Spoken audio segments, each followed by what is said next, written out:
Week one of the NFL season has come and gone. Half of the fans in this league think their team is going to the Super Bowl. The other half think their team is getting the number one overall pick. We're going to dissect all of the overreactions and preview some amazing week two matchups. All that and more coming up on the Gridiron segment.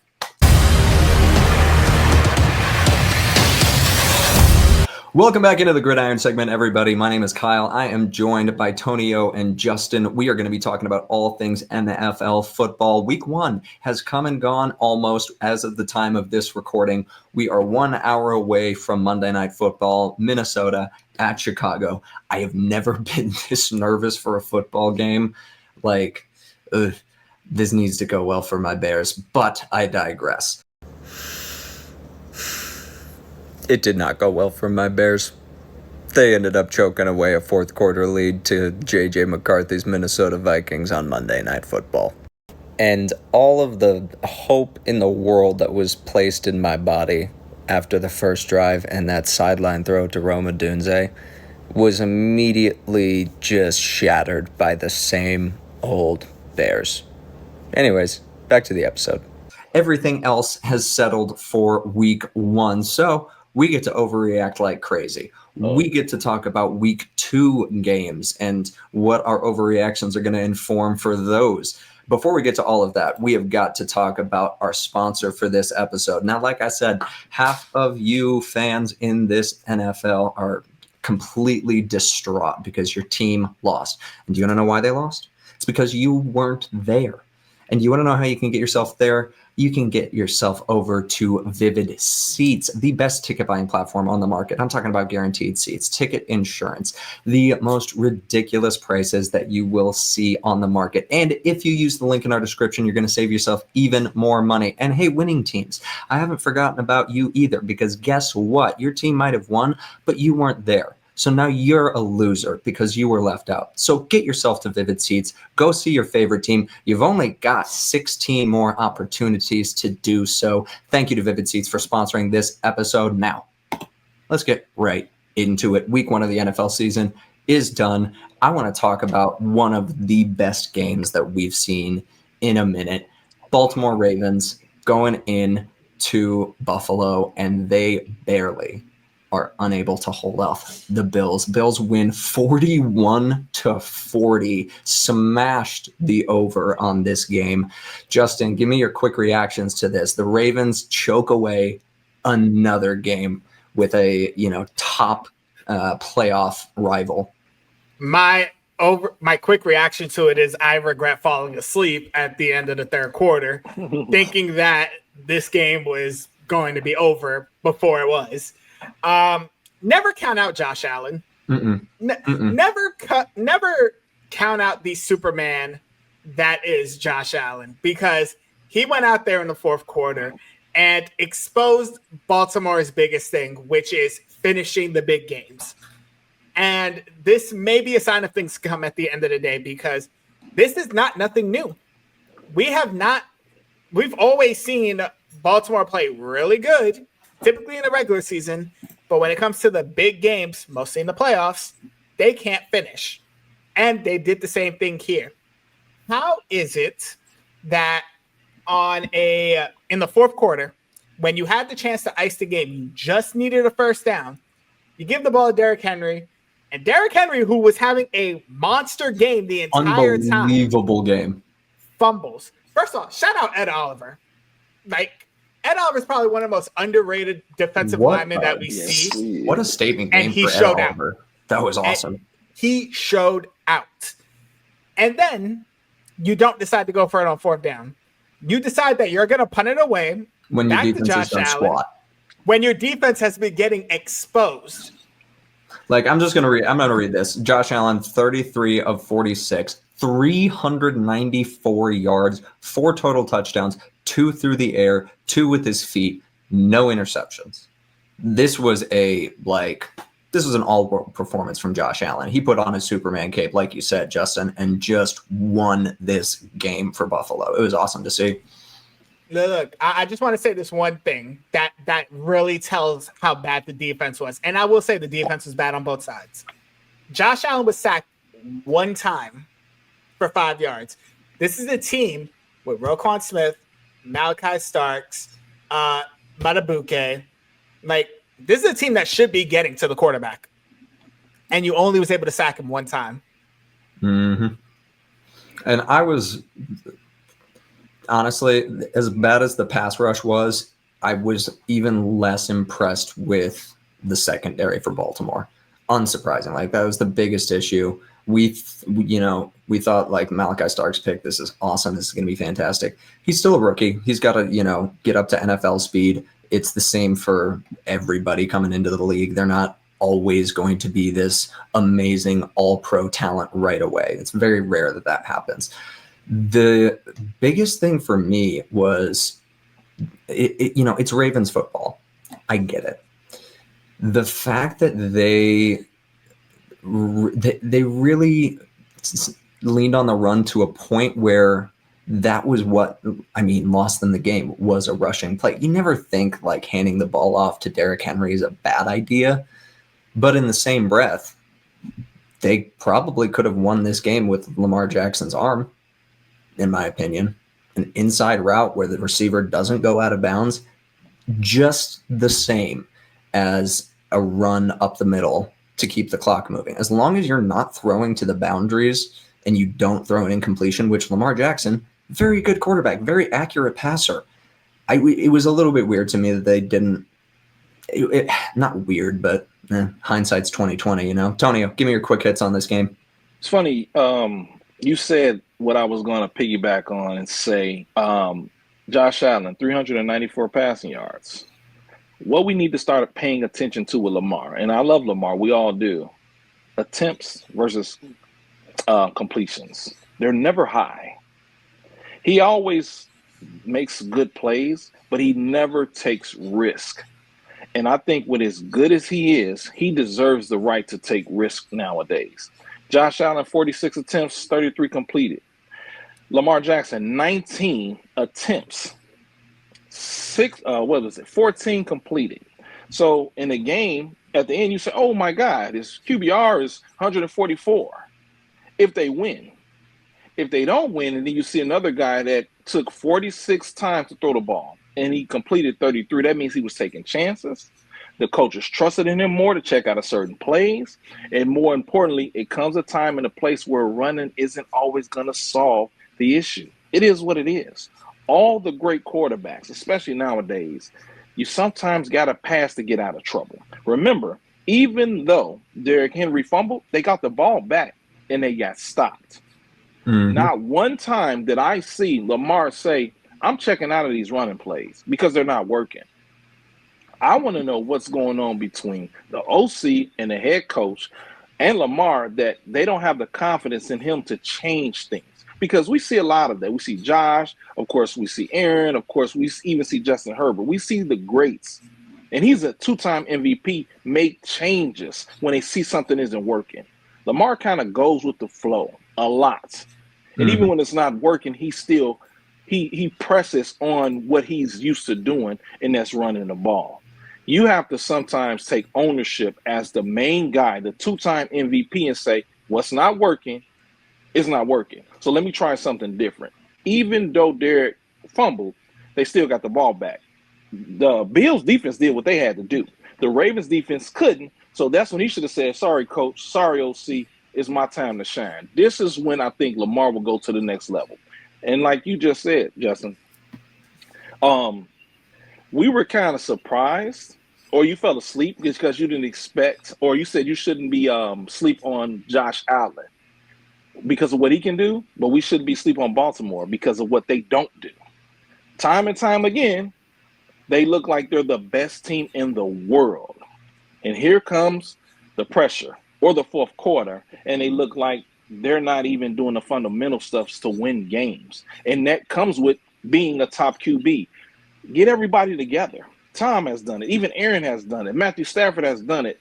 There's going to come a time and a place when Lamar gets to the next level when he says, let me handle this, coach. And I haven't seen that yet, and that could be the reason why they don't never propel themselves to the next level, man. I don't see it. Not right now. Speaking of going up to the next level, I will say the one question we had with Buffalo is who is going to step up in that wide receiver room? And I think Keon Coleman may be the new number one favorite for Josh Keon Allen. looked good, finally. 8 catches, 112 yards, and a touchdown. And sweet. he was going after it. Unless it's fool's gold, because the Baltimore secondary is terrible. Jair didn't even play the first half. I think he's had a lower extremity issues. Actually, it's been for some time. So unless it's fool's gold, he looks like he's the man. But honestly, if you notice, and I hate to bring up names, since Diggs has been gone, Josh Allen has been able to spread the ball amongst all receivers. And he's looked comfortable. He's looked like like we just talked about, like I just talked about with Lamar, he's taking charge now. He doesn't have a guy in his ear yelling, saying, "Get me the ball." He's not forcing it to anyone. He threw the ball to their third tight end called Halls. I still don't know his first name. But that's Jackson Halls. That's the confidence he has in every man. That's Tom Brady stuff. Tom Brady passed it to everybody when he didn't have a main guy until he got Gronk, and then he had Randy. But it was by committee. Josh is doing things that great quarterbacks can do. When my best guys aren't open, I can find the next guy. And if that guy isn't open, I can find the next guy. And as long as his defense holds up, because they played Baltimore, I mean, you expect Baltimore to score. Against a regular team, they aren't getting 40 points. I just don't see it. Baltimore is exceptional, and they'll probably win their next 3 games, maybe. But if the defense holds up and Josh plays how he's playing, maybe, just maybe, they can find themselves in the Super Bowl. I don't know yet, though. As long as they don't face Kansas City. I want to build Super Bowl so bad. I want to build Super Bowl so bad. But the entire city of Buffalo wants that. We got more games to talk about, and I just got to get this off my chest. The Green Bay Packers look amazing.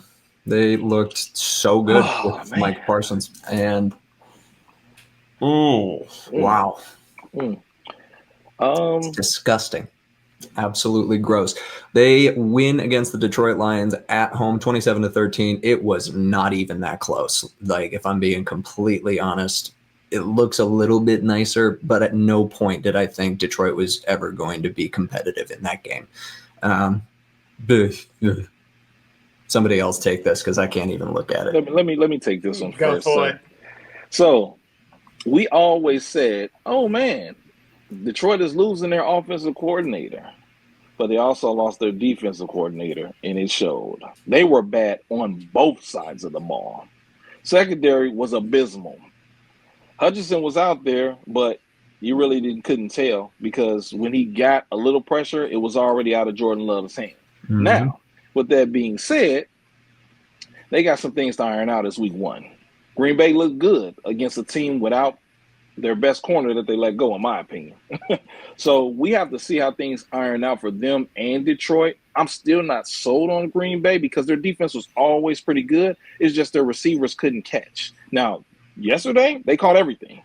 But they was like the 3rd worst in catching, especially Christian Watson, which I don't even know if he played in the league last year. So I believe as long as these receivers can mature and catch passes, they'll be in good shape. And if Jordan Love cannot throw the ball away, because remember, he almost threw an interception to Anzalone, and he dropped it. He catches that interception, we may be saying something totally different because Jordan Love looks a top 5 QB when he's on par. When he isn't, he looks terrible. His confidence isn't the same. He's not seeing the different reads. When he isn't throwing interceptions. I love when Jordan Love throws interceptions. It's the best. It's like Bambi on ice. So, yeah, for this one, this was a good first week. But this is where I would like to say let's wait and see on both teams because both coordinators gone on one, and then you got a guy in Michael Parsons that's going to make the whole defense feel inspired. Yeah, it's growing pains. The Lions had the luxury of 3 years of instilling Aaron Glenn's system and Ben Johnson's system and being able to really make that fire on all cylinders. Now they're implementing something different. And not for nothing, yes, systems change every single year to year, but coaches will keep it, relatively a similar identity. With a new coordinator coming in, there's new ideas, there's new identity. It's going to take a little bit of time, and the Lions fans they dealt with those growing pains early on, even with Ben Johnson and Aaron Glenn, when they still were, losing 27-13, and they had these almost moments. If a couple of, went a different set of ways, it's wait and see. Yeah. And Packers, if Jordan Love doesn't turn into a pumpkin at midnight, they're going to be a really dangerous team. They're going to be a really, really dangerous team. Justin, give me your thoughts on Green Bay versus Detroit. I'm going to give you a couple of numbers, and then I'm going to give you the overarching story of the Detroit Lions season. 5.8. That is the average number of yards per attempt that Jared Goff had. That tells me one thing. He was able to get completions, 31 of 39, but they neutralized him from being able to attack the intermediate and deep parts of the field. Mm-hmm. Basically, you threw short, and the rest of the team rallied to get you. Yeah. The other telling numbers, 0 sacks to 4 sacks coming by way of the Green Bay Packers. 2 tackles for loss for the Detroit Lions versus 9 for the Green Bay Packers. That tells you that defense was all over Detroit's offense. But why am I telling you this? Because while it is true, coaches change all the time. Coordinators become head coaches all the time. It is very rare that a team loses both their offensive and defensive coordinator. And that is where the problem comes in, because now you're retooling both sides of the ball. And the problem with Dan Campbell, even though I love Dan Campbell, he was never brought in as a coach who was an expert on either side of the ball. He's more offense leaning, but he was never this like let's be honest, scheming guru. He was a motivator. He was like a CEO head coach. Yes, he was able to get the team to buy into his philosophy, and that his coordinators did the execution. So yes, he was a CEO head coach, and his coordinators were the COOs making it happen. Now you lost both COOs. Now what are you going to do? And that's going to be the telling thing for Detroit. If they can't get it together, then that's where things are going to get really hectic here. It may take them a couple of weeks to get it all figured out, but these next 2 weeks is really going to tell it. And that's not to even mention, like you said, they lost their coordinators, both. They lost all those players as well. So you're dealing with multitude of things. I mean, I don't know how many players I forgot they lost, but you add that on top of the fact they lost both coordinators. You're trying to figure out the personnel and the person that's trying to get the personnel to work. Because a lot of times you may have a head coach who's used to the guys that's there, and he can keep the defensive coordinators, some of his things still implemented in the system. Because you still have the guys there. You don't have some of the guys there, so it's going to be difficult. Detroit is at the point in a rebuild that is probably the most precarious for any team, which is you have built up and built up and built up over these seasons and got so good to the point that your coordinators got poached. That moment is the make or break for if you're going to stay a consistent playoff team, and if the culture has truly changed and it's not the same old Lions. This is the year to kind of get a sense for it. This is not the game to get a sense for it by any means. Like we've been saying, wait and see. More football to talk about. Sao Paulo game happened, and I was thrilled to bits. It was fantastic. The Chargers won. The Chargers looked very good doing it as well. Justin Herbert, oh my gosh, 25 of 34, 318 yards, 3 touchdowns. Not to mention the fact that Omarion Hampton had a pretty solid debut. It was unexpected though. I thought Harbaugh was going to run the ball way more. Yes. Nope. Justin Herbert was slinging it all over the field. It was fantastic, and he still ran the ball, but it was out of necessity as opposed to the first instinct. I think we saw a lot more first down throws than we're used to seeing out of Jim Harbaugh. Justin, give me your thoughts on the Sao Paulo game. Listen, I'm going to say this. There are 2 MVPs for this game, and nobody's going to talk about them and give them the respect. So I'm going to give it to him here on this show. First one, Quentin Johnston. Quentin Johnston came in, and guess what? We all say the same thing about him. He drops too many passes. He needs to get his hands together. And you know what he did? 5 catches, 79 yards, and 2 touchdowns, averaging 15 yards a catch. Mm-hmm. He balled out in this game, and if the Chargers got every game in Brazil, he'd be a Pro Bowler. He'd probably be an All-Pro. But the real MVP of this game that nobody's going to talk about is Joe Alt. Going in there, being the left tackle, and locking down pretty much everybody that he stood up against, including Chris Jones. He stood up Chris Jones. Did you see that? Did you see the clip of him? Yes, the one that's going up. It's going all around. Him standing up Chris Jones, who by far is one of the best, if not the best, interior defensive lineman in the NFL. Yeah. And he did that playing a position that he was not playing in last year. He was a right tackle. That's right. They moved him. Slater getting hurt. They moved him over to left. I don't they think got Pipkins at right now again. Yep. And depending on how the season goes, Slater may get moved. But then again, they already paid him, so maybe not. Yeah. I don't know why Spags ever sent Chris Jones anywhere except on Pipkins. He should have just been on the right side the whole time. Yeah. That's like the first time Joe Alt stands up Chris Jones, you're like, okay, we're going over. We're going over to the right. Because that's the Spagnuolo defense. Yep. And I know that because he used to be the DC for the Giants. Correct. He will take his best defensive lineman and move them all around. Yep. Does not care who is on that side of the ball. Yeah. Oh, yeah. He wants to always confuse them somehow, no matter And you what. never want to play to, you never want to be like reacting to your opponent's strengths necessarily. Mm-hmm.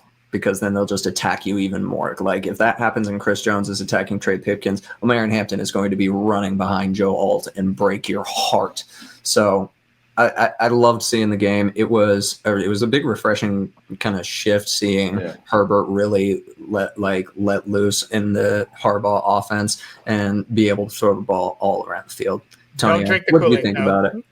And that's what I was going to allude to as well. I think Kansas City went in there saying we don't trust their receivers. So because we don't trust their receivers and Harbaugh likes to run, they're going to play right to our hands. Well, it was the total opposite. Herbert was the best QB on the field. No doubt. And if we're being realistic, it wasn't close. No. Mahomes did not. It was garbage. Stats at the end for me. I think, and we'll see when he gets back, how important Rice is to them. We're going to see because you can tell Travis, even though it was a wide open catch. I mean, who can't catch that? But he's up there in age. He's starting to take a lot of beating, and they need somebody who can take over for him and say, he can't be the focal point. I agree. Yeah, it's coming time. And I think Rice with the injury from last year and then he being suspended this year, they need him. And let's call it a spade for a spade. I love Chris Jones, but at the end of the day, if he isn't getting to the quarterback, what chance do they have? So I think the Kansas City Chiefs are, and I said this. So remember when Tom won so fast, then he didn't win for a while. There may be a point in past career, even though it's hard to say, he may go through a time where it's his season to kind of miss Super Bowl for about 3 to 4, maybe 5 years, because it's time for them to retool. It is what it is on defense and offense. And their offense doesn't look as surprising, as entertaining as it was about 2 or 3 years ago. Who's gone? You guys remember his name? Who left the OC? Exactly. It doesn't look as entertaining. Because he could always find someone that nobody expected open for Pat. Now it's kind of just ordinary. And if they're not catching a pass or if Travis isn't doing something unthinkable along with Pat, they can't do anything. Pacheco, he runs hard, but he's Marion Barber. He's not a guy that you're going to say he's the best running back out there. He's going to look good for some first and second quarters. He's going to even pound the ball, maybe even in the fourth quarter. But to me, he's the guy that you're going to get the ball to get your first down. He's not going to break for 20 or 30 yards. They don't have an outstanding guy. No. Honestly, I think they need to do a remarriage with Tyreek. Because right now, I don't know what they're going to do. I don't like them this year. I didn't like them last year, but Pat is good. But I think they're going to go through a season, and I think this is the time. I could be wrong, where they're going to have to retool, and it's okay. It's okay. No, absolutely. The most interesting stat to me on this is the Kansas City Chiefs outgained the Los Angeles Chargers in terms of rushing yards and still lost. The Chiefs had 98 rush yards. Chargers had 90 rush yards, and Chiefs lost the A game. hardball That's team such a out weird rushed. that you don't see that very often. That's what I just wanted to point that one out. The Moving thing right is, along. wait, one little quote before we move on. Yes, The yes. thing is with the Chiefs is that the AFC West has now gotten more difficult.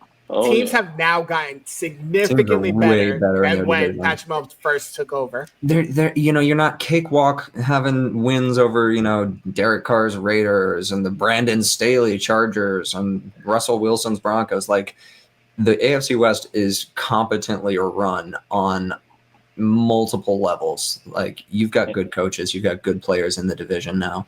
And they're getting younger. And they're getting younger. No. We got one more game that we're going to go real in depth in. We're going to talk about the surprisingly entertaining game that was the Jets and the Steelers. I can't even believe I'm saying it. Steelers end up picking up the win 34-32. The offenses looked phenomenal on both sides. The Steelers had a great fourth quarter comeback to, kind of steal this game from Aaron Glenn's Jets. Not for nothing. The Jets offense looked really, really different than they have in the past. Like, 32, that's on the Steelers defense. Like, oh, that is kind of blowing me away. Justin, talk to me about Jets, Steelers. I'm so mad that they actually played well because now I got to hear it from every New York Jets team for the next week. But if I got to say it, I'm thoroughly shocked by how the game turned out because these are two teams that are historically known for their defenses. Defensive teams. And both their defenses failed completely. Abysmal. It's bad. Right. It's bad. And again, you're talking about two defensive-minded head coaches, and they failed miserably. When I saw this, carried it. Oh my gosh! At first, when I saw this on the schedule, I was like, there's not going to be more than 20 points scored total. Yep. But Aaron Rodgers seemed to want to turn back the clock and say, you know what? I'm going up against my old team. I got something to prove against y'all, so I'm just going to sling it for 4 touchdowns on them. Just going to let it rip. Like nothing. But you know what? Kudos to Justin Fields. Yeah, that made me happy. I thought it was going to be a slaughterhouse for the Jets, and he decided, I'm going to go 200 plus yards passing and get 3 total touchdowns on my own. So kudos all around. It was a great offensive game, but if you're going to ask me, I'm more disappointed in how these two teams are going to be looking if this continues because their defenses are just not going to catch up, and they're going to constantly get in shootouts like this. Yeah. And you can't get into a shootout as a Jets team if you are such a run-heavy team. Like, their identity is so clearly going to be run the hell out of the football, which I love. It works. They had, Breece Hall over 100 yards. Justin Fields had 48 yards and 2 touchdowns. Braylon Allen had a touchdown on the ground. They have an awesome set of running threats.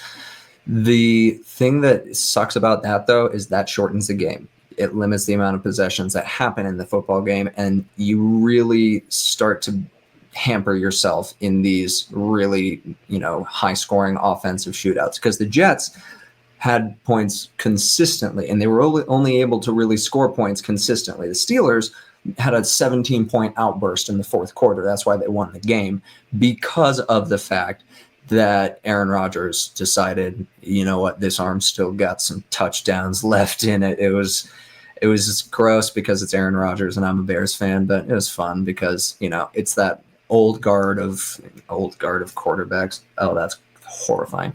Anyways, we're going to move right along. But before we do, Justin, is there anything you want to say about your New York Giants? You ever got that feeling where, like, you break up with someone and then they turn out better now that you left them, and you're still in the same place that you were in? That's how I fucking feel about these Giants. The Daniel Jones Colts scored on 7 out of 7 of their possessions.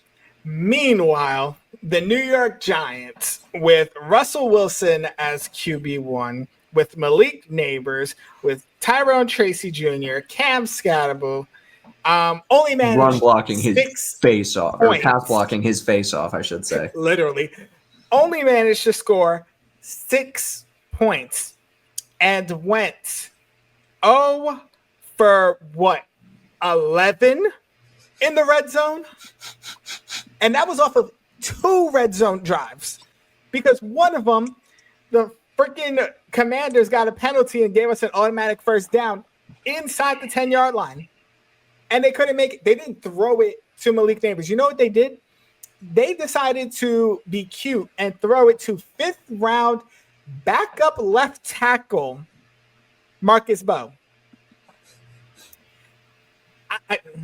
I'm going to tell you what the feeling is with Giants fans right now, because I've been all over New York Giants Twitter, YouTube pages. We feel hoodwinked.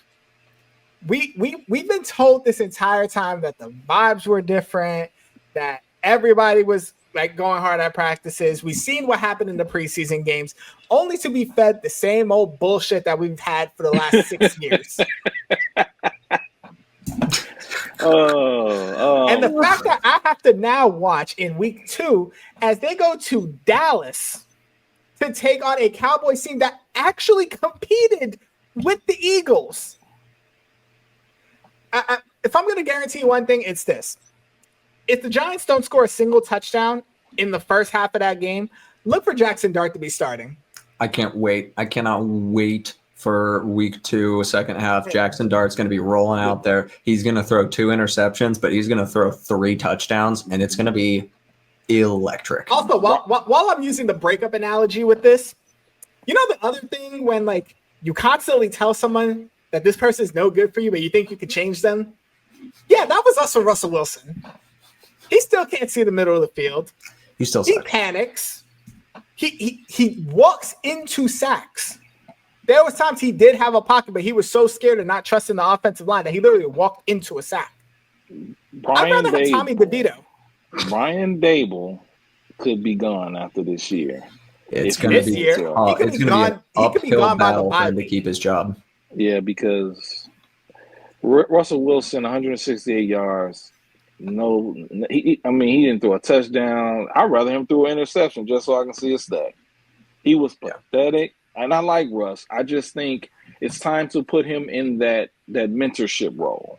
Yes, absolutely. The problem is you're in New York. You have to live up to something, so you try to put a sort of big name back there to start things off and make you guys happy, which is true. But in reality, it's time for the rookie. You have to see what he can do. You just gotta fall on the sword. And if it works, it works. This is what I'm tired of as a Giants fan. And this is why I say I feel hoodwinked. When Brian Dable first got to this team 4 years ago, the premise was, I don't care where you got drafted. I don't care how much you make. If you're not going to compete, you're not going to play. Why the hell we have James Hudson being the starting left tackle then? I've seen him become a human turnstile for 3 preseason games and this week 1 game. Yeah. And you still put him in there. Here you go. You put John Michael Schmitz in the center role. You don't care where they got drafted, but you're putting him in there because he was a 2nd-round pick. Theo Johnson, I have so much hope for as the starting tight end of this team, but you need to catch the freaking ball. I'm so tired of this team. Yeah. So I got a question. Did you think they were going to beat the Commanders? Yes. That was so mean. And tell me, if you watched the game, tell me we didn't have a chance to actually beat it if we had a competent offense. I agree. Just like as a betting man, I didn't think they was going to win. I was happy that they were in the game. I just think Russell is done. And that was, to me, the whole point of me not even thinking they were going to win. He's not the guy. He hasn't been a guy for a while. No. That Giants defense, Justin, that Giants defense made Jaden Daniels look a little bit human. Not for nothing. They only put up 21 points. No. I'm not giving them their credit. Nope.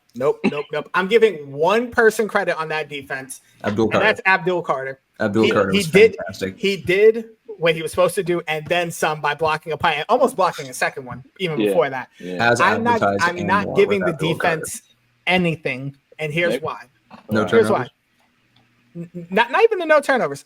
Actually, you know what? I'm going to give Brian Burns and Kayvon Thibodeau their flowers too. I'm going to give those three theirs. Okay. Everybody else, y'all need to step up. Where the hell was Dexter Lawrence that entire game? I'm looking in the middle of the line, and I don't see 97 nowhere. Where the hell is Bobby Okereke? They might have had cramps from being on the field so long because they couldn't go down the field. Where the heck was Bobby Okereke? He's going to show up on the stat sheet because he leads the league in tackles after week 1. In coverage, he was a liability. Yes. Mm-hmm. We lose Micah McFadden. Here comes Darius Musa. What's the first thing that happens? Gives up the touchdown to the tight end. I don't know. Yeah. I can't give them their – besides the three pass rushers that we all said needed to step up, because they were the only ones who did. They stepped up. The rest of that defense got exposed. Yeah. Oh gosh, not looking great. It's a long season. I'm excited for when Jackson Dart takes over. And it better the be rest soon. of week 1 better be soon. That'll be next week. The rest of week 1 was, up and down. Colts beat the piss out of the Dolphins 33-8. Look for Mike McDaniel to be on the hot seat. The Panthers lose 26-10 to the Jaguars. Bryce Young looked real rough in that game. Cardinals beat the Saints. Saints lose. Hey, Saints fans, get used to hearing that this year. Buccaneers 23-20 win over the Falcons. It was a close one. It was a nail biter. Tampa Bay pulls it out. I love it.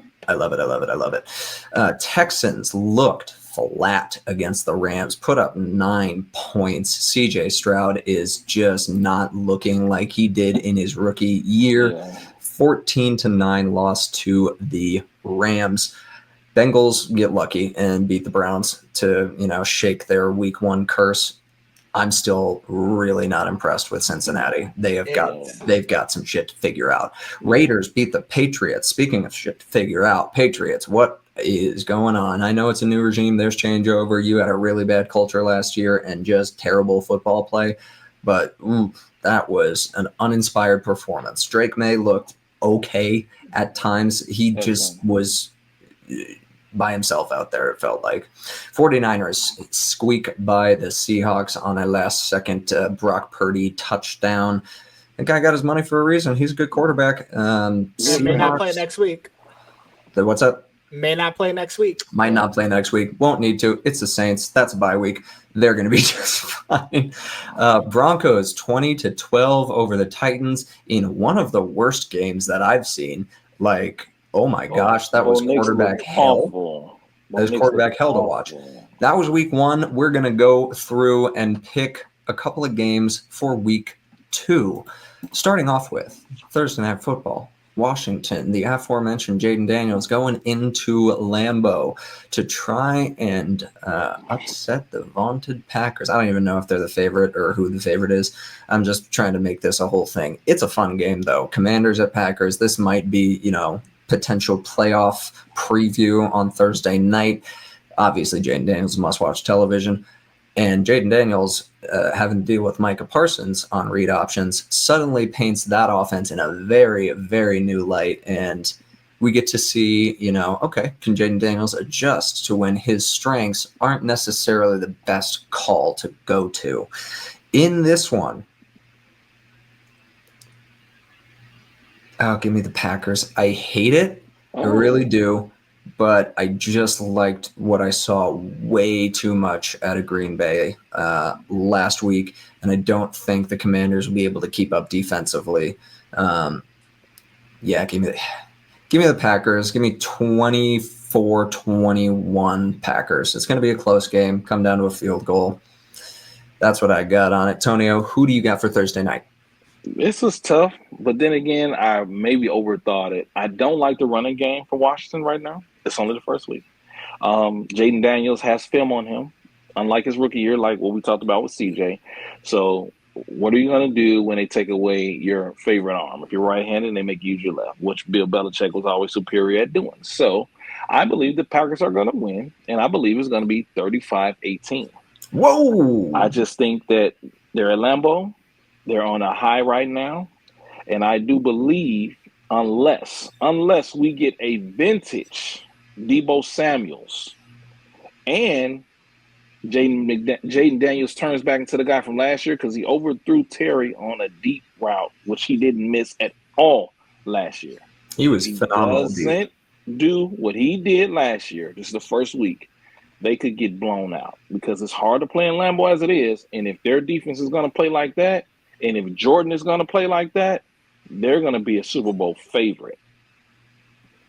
I'm gonna keep. I'm gonna keep it close simply because I think there's gonna be one boneheaded Jordan Love interception that makes no sense because they're playing a bad defense. Simply because they're playing a bad defense, there's gonna be a stupid interception that Jordan Love makes and keeps this game close. Justin, who you got for Thursday?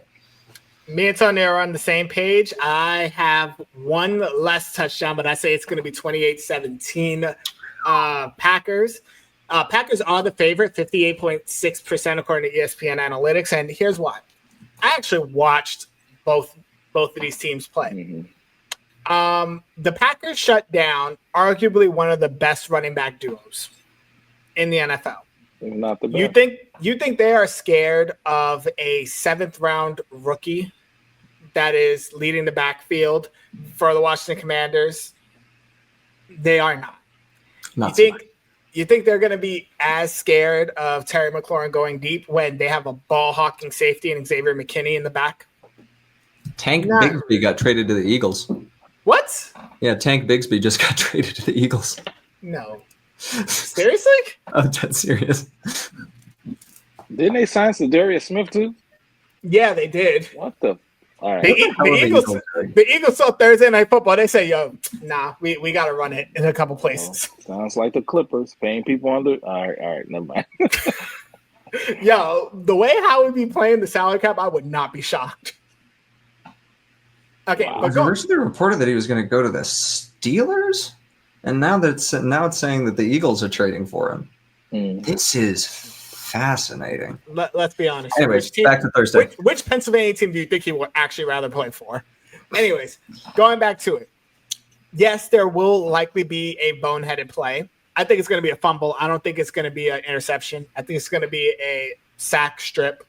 But that defense Washington has is not going to be able to stop the Packers long term. And I think Micah has a breakout game against him. He was on a pitch count, just got traded to the Packers, dealing with some back problems. I think this getting into the playbook even. Yeah, getting into the playbook. This little bit of time between now and Thursday, yeah, he's going to be fully up to speed. Yeah. So him, like that pass rush against Jaden Daniels is going to be something. That's electric. That's must-see TV. With no running game, so yeah. Tonio, no running game? I just don't like Washington, what they did, man. I just don't trust it. And I think with first week they didn't look good. I think they don't go ahead.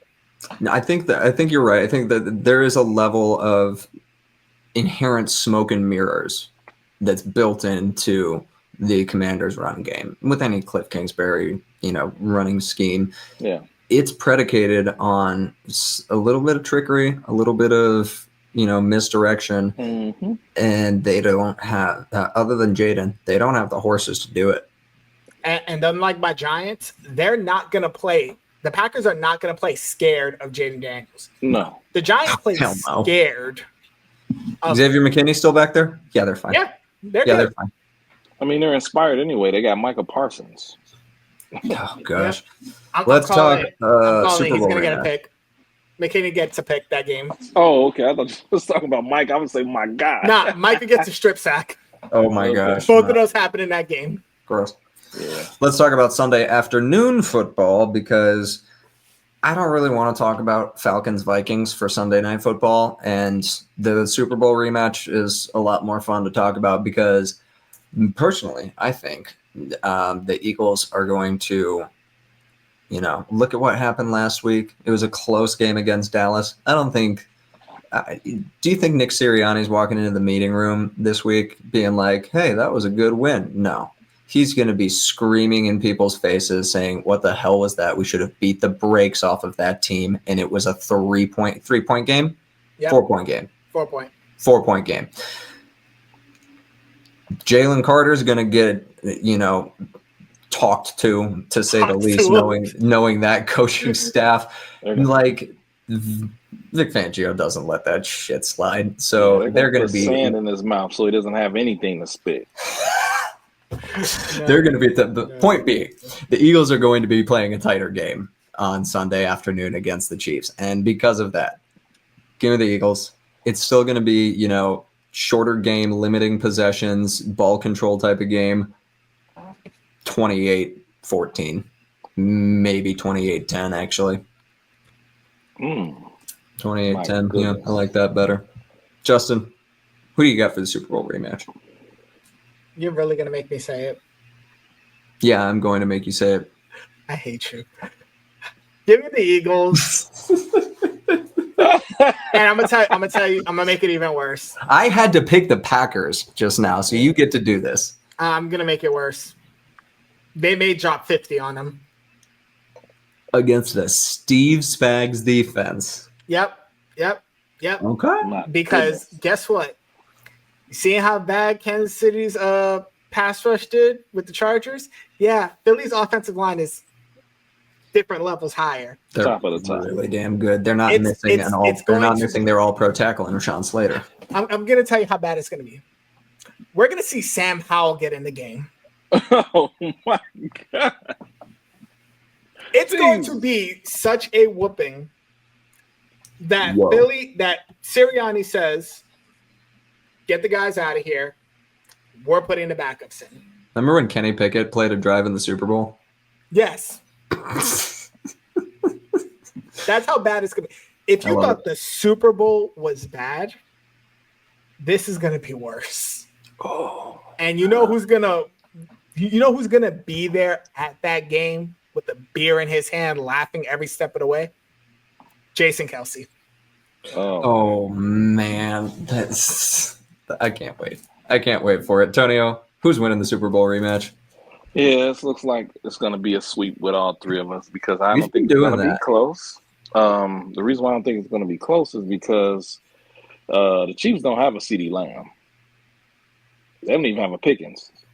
So I think CeeDee Lamb, as good as he played and he dropped a lot of passes, he still was the reason Dallas stayed in the game. He was 100%. exceptional. The Chiefs, they just don't look like they're firing on all cylinders. I don't think at all that Travis Kelce, because remember, it was blown coverage is why he pretty much scored. I don't think that's going to happen this next game. I just don't see it. Saquon didn't even show out. He had under, because I had him under, he had under 94 yards. He didn't even play what he can play, and he didn't play good against them in the Super Bowl, actually. So he actually owes them one. Mm-hmm. So I don't think it's close. They may not even have to score 50. The Chiefs may just not score 7. I just don't like them. No, I feel like Jalen Hurts owes his wide receivers, so that's why I think he's going to drop 50 on them. So how about he just give them all the touchdowns to 35, and the Chiefs get 7. Either way, make it a shutout while you're at it. It's just. Make it a shutout. Why not? Unless I see something different, I'm assuming unless you guys see something different with the Chiefs, it doesn't look good. And it doesn't look good going forward until something changes. And maybe it's going to be when Rice comes back, but they still got about 4 more games. So look for another blowout. I'm going to enjoy every single step of this decline of Kansas City. But I do like Atlanta. One more game to talk. What's that? We can talk about them. I do like Atlanta. Penix looked good, by the way. Atlanta's going to win that game. I think that it's 10 minutes to kick off. I'm an anxious mess. We're going to find out a lot about J.J. McCarthy. We're going to find out a lot about Caleb Williams. Yes. We're going to find out how Caleb Williams deals with pressure. One more game because I'm going to turn this off the second it's Monday Night Football. Speaking of Monday Night Football, we got 2 of them. One of them is really just bad because the Chargers are going to beat the piss out of the Raiders. But Buccaneers and Texans should be, in theory, a fun game if the Texans can remember who in the hell they are. It's a get-right game for C.J. Stroud. It's a get-right game for the Texans. It is an attempt to keep some momentum rolling for the Tampa Bay Buccaneers and Baker Mayfield. That being said, give me the Bucs. Give me Baker Mayfield in this. He's one of my favorite quarterbacks. Always has been, probably always will be. I love Tampa Baker. And I think it's going to be 27-17. Tony, who you got? Monday Night Football, Part 1.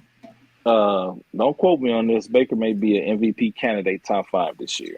I love it. Baker I will is quote you on it because I inspired. love that guy. He's always been one that can kind of, when you don't expect him to do good, he does good. And the Buccaneers are good. They get Godwin back.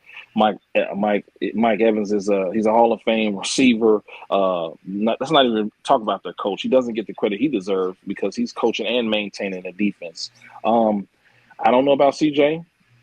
Nick Chubb has to get his footing back. They don't have Joe Mixon, and I just don't feel comfortable with how they score points. I don't even think they'll get 17. I think the Bucs will score about maybe 28, maybe 24. But I don't see CJ and them scoring over 10 points like they did this last game with 9. So I'm looking for maybe 28-10, maybe.